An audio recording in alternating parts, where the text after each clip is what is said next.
I have the feeling that we can all agree that we're moving towards a new model of the state and society, but we are absolutely clueless as to what this is or what it should be.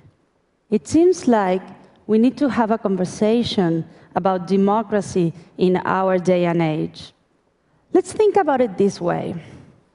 We are 21st century citizens doing our very, very best to interact with 19th century design institutions that are based on an information technology of the 15th century. Let's have a look at some of the characteristics of this system. First of all, it's designed for an information technology that's over 500 years old. And the best possible system that could be designed for it is one where the few make daily decisions in name of the many, and the many get to vote once every couple of years.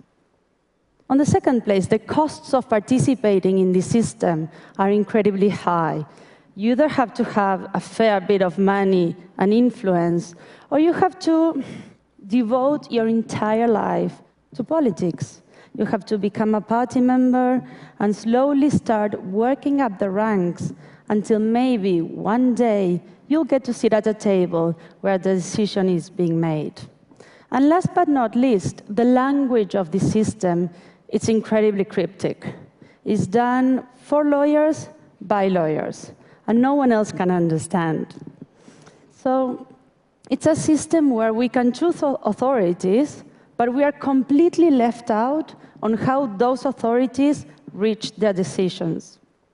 So in a day where a new information technology allows us to participate globally in any conversation, our barriers of information are completely lowered, and we can, more than ever before, express our desires and our concerns.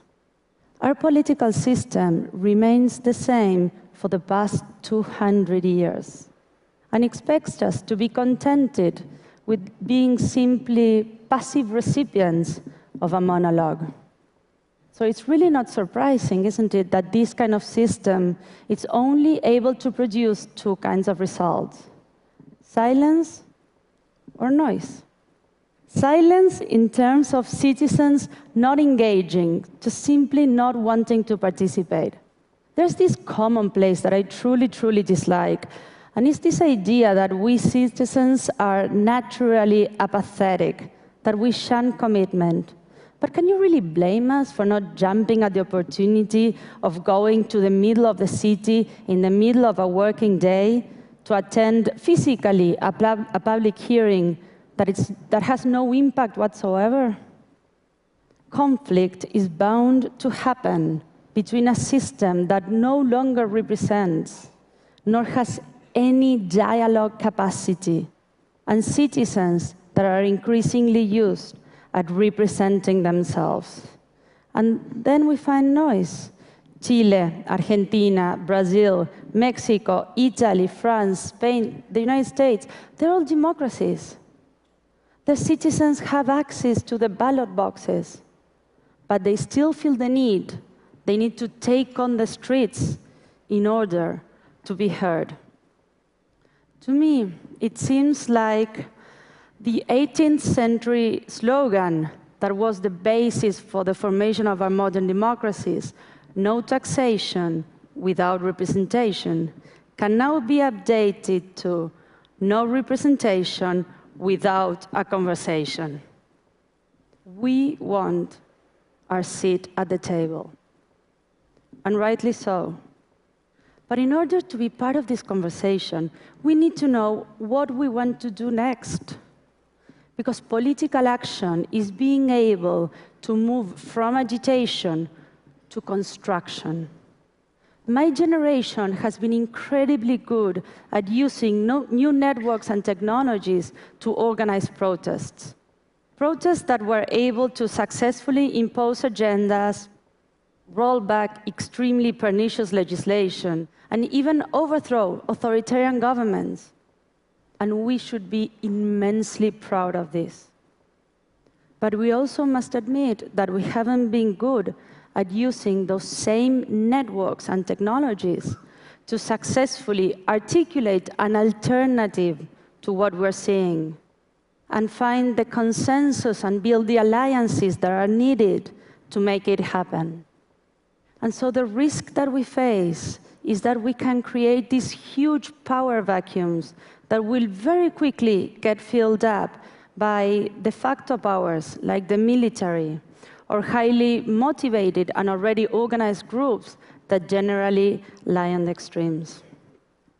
But our democracies is neither just a matter of voting once every couple of years, but it's not either the ability to bring millions onto the streets. So the question I'd like to raise here, and I do believe is the most important question we need to answer, is this one. If internet is the new printing press, then what is democracy for the internet era? What institutions do we want to build for the 21st century society? I don't have the answer, just in case. I don't think no one does. But I truly believe we can't afford to ignore this question anymore. So I'd like to share our experience and what we've learned so far, and hopefully contribute 2 cents to this conversation. 2 years ago, with a group of friends from Argentina, we started thinking, how can we get our representatives, our elected representatives, to represent us? Marshall McLuhan once said that politics is solving today's problems with yesterday's tools. So the question that motivated us was, can we try and solve some of today's problems with the tools that we use every single day of our lives? Our first approach was to design and develop a piece of software called Democracy OS.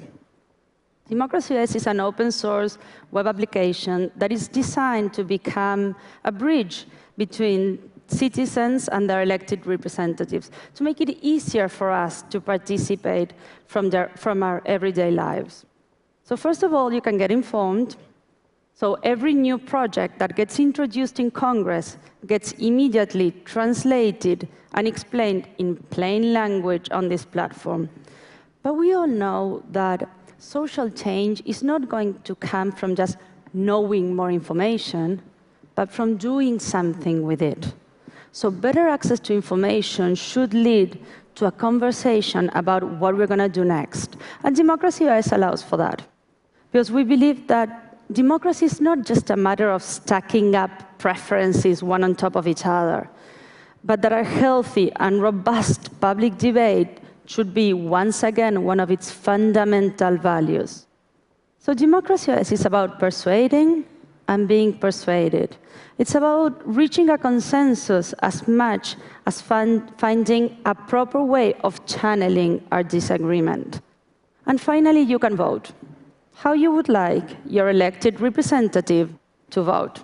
And if you do not feel comfortable voting on a certain issue, you can always delegate your vote to someone else, allowing for a dynamic and emerging social leadership. It suddenly became very easy for us to simply compare these results with how our representatives were voting in Congress. But it also became very evident that technology was not going to do the trick. What we needed to do was to find actors that were able to grab this distributed knowledge in society and use it to make better and more fair decisions. So we reached out to traditional political parties, and we offered them Democracy OS. We said, look, here you have a platform that you can use to build a two-way conversation with your constituencies. And yes, we failed. We failed big time. We were, sent to play outside like little kids. Amongst other things, we were called naive. And I must be honest, I think in hindsight we were. Because the challenges that we face, they're not technological, they're cultural. Political parties were never willing to change the way they make their decisions. So it suddenly became a bit obvious that if we wanted to move forward with this idea, we needed to do it ourselves.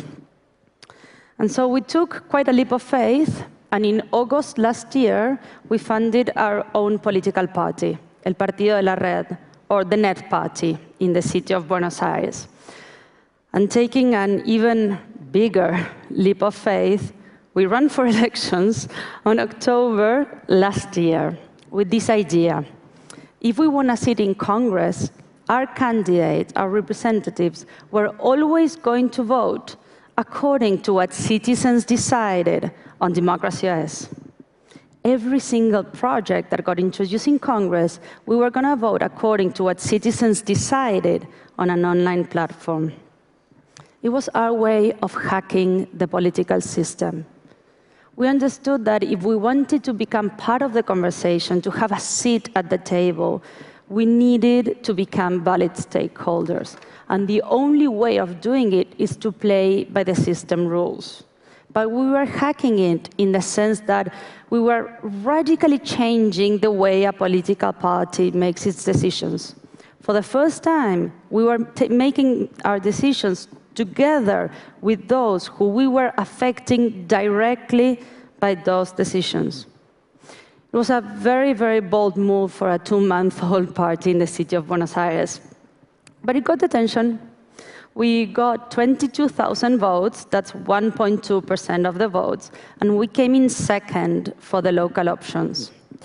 So even if that wasn't enough to win a seat in Congress, it was enough for us to become part of the conversation, to the extent that next month, where Congress as an institution is launching for the first time in Argentina's history a Democracy OS to discuss with the citizens 3 pieces of legislation, 2 on urban transportation and 1 on the use of public space.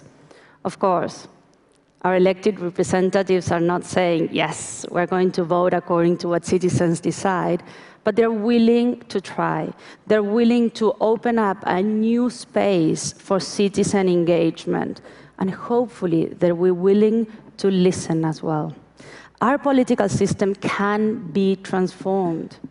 And not by subverting it, by destroying it, but by rewiring it with the tools that internet affords us now. But our real challenge is to find, to design, to create, to empower those connectors that are able to innovate, to transform noise and silence into signal, and finally bring our democracies to the 21st century. I'm not saying it's easy, but in our experience, we actually stand a chance of making it work. And in my heart, it's most definitely worth trying. Thank you. Thank you.